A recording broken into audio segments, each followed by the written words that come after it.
Assalamualaikum warahmatullahi wabarakatuh. Perkenalkan saya Zunika Agung Rahayu dari Rombel 5, Program PPG Prajabatan Gelombang 2 UNES dengan NIM 14060222572. Sebagai tugas akhir semester mata kuliah Filosofi Pendidikan Indonesia, mengambil judul menyusun best practice menggunakan metode STAR, yaitu situasi, tantangan, aksi, refleksi, hasil, dan dampak pada kelas 5 SD Negeri Purwoyoso 06.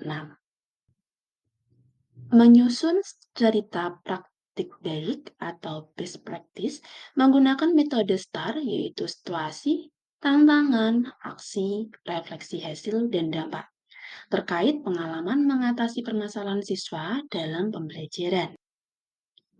Lokasi best practice atau praktik baik ini terjadi di SD Negeri Purwoyoso 06, Kota Semarang. Lingkup pendidikan yaitu sekolah dasar. Tujuan yang ingin dicapai adalah meningkatkan kemampuan matematika dengan permainan. Penulis saya sendiri, Zunika Agung Rahayu, SPD. Tanggal terjadinya praktik baik, yaitu praktik pembelajaran terbimbing pada siklus 1, tanggal 14 Februari tahun 2023. Metode STAR yang pertama yaitu situasi, kondisi yang menjadi latar belakang masalah, berdasar hasil observasi, asistensi mengajar, dan hasil wawancara dengan kepala sekolah dan guru yang dilakukan mahasiswa praktikan pada sekolah mitra PPL 1, didapatkan data bahwa tahapan perkembangan peserta didik ini beragam karakteristik, kemampuan kognitif, gaya belajar, dan lain-lain. Namun, pada dasarnya peserta didik sekolah dasar adalah anak yang pada tahap perkembangannya masih pada tahap operasional konkret dan masih pada masa bermain. Alasan mengapa praktik ini penting, yaitu pada praktik mengajar, mahasiswa praktikan menggunakan pendekatan saintifik, strategi RME, model problem based learning atau BBL. Metode yang digunakan adalah diskusi, tanya jawab, penugasan, dan ceramah. Karena dirasa sesuai dengan pemecahan kasus pada pembelajaran dan mengajak peserta didik untuk lebih tertantang untuk maju dan belajar pada mata pelajaran yang dianggap sulit oleh peserta didik. Pada best practice ini, peran dan tanggung jawab praktikan.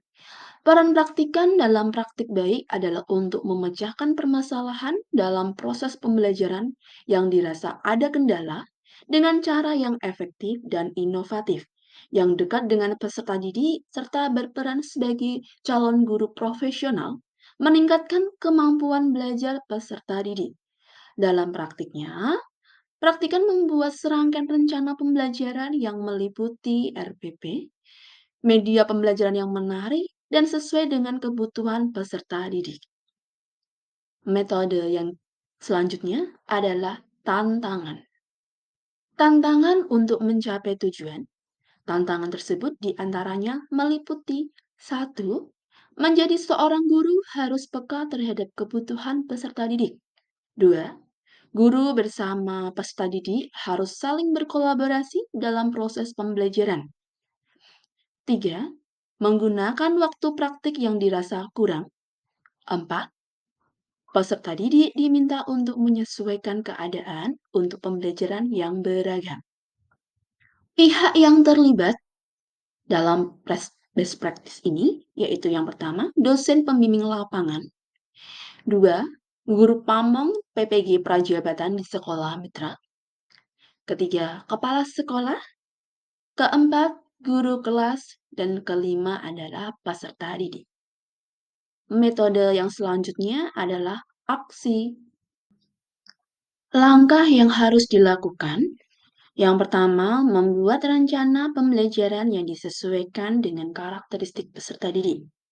Yang kedua, menggunakan media yang sudah disesuaikan dengan kebutuhan peserta didik.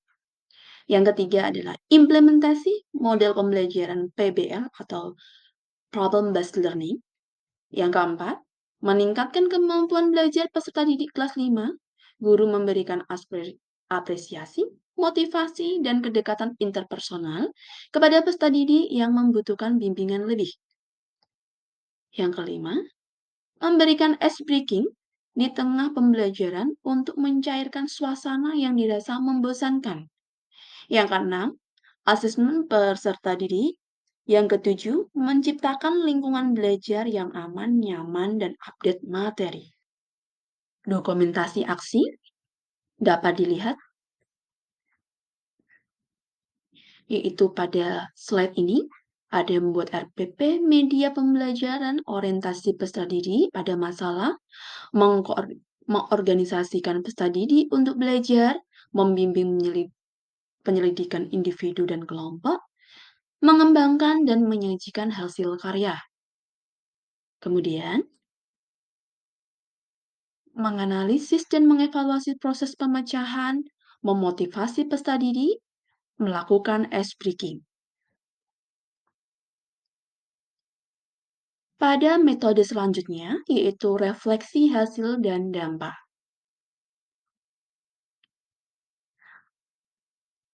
Refleksi hasil didapat yang pertama adalah peserta didik merasa tertantang dan antusias melakukan pembelajaran dan hasilnya efektif. Yang kedua, guru berusaha memaksimalkan diri untuk melakukan kegiatan belajar dengan maksimal. Dampak, peserta didik memahami materi pembelajaran karena pembelajaran didesain dengan media pembelajaran ular tangga yang dirasa menarik, tidak membosankan karena permainan dibuat untuk menarik perhatian fokus belajar peserta didik. Faktor keberhasilan, berdasarkan praktik baik tersebut, faktor keberhasilan dipengaruhi oleh peserta didik sendiri yang mencoba untuk memotivasi diri mereka dan ditambah guru praktikan yang menjadi motivator tambahan untuk perkembangan kemampuan kognitif peserta didik serta strategi, model, pendekatan, dan metode yang digunakan guru untuk meningkatkan kemampuan peserta didik.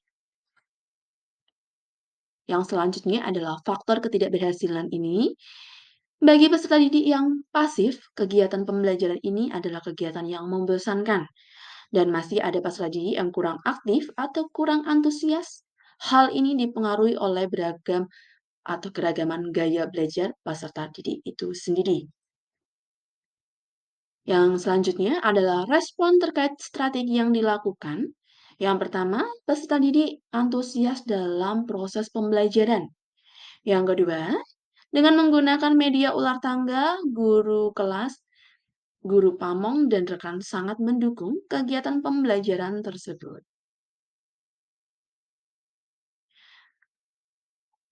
Pelajaran yang dapat diambil dari keseluruhan proses, ada 6 poin dari penulis yang dapat sampaikan. Yang pertama adalah peserta didik sudah mencoba mengubah pandangan yang sulit ke pandangan untuk berusaha mencoba.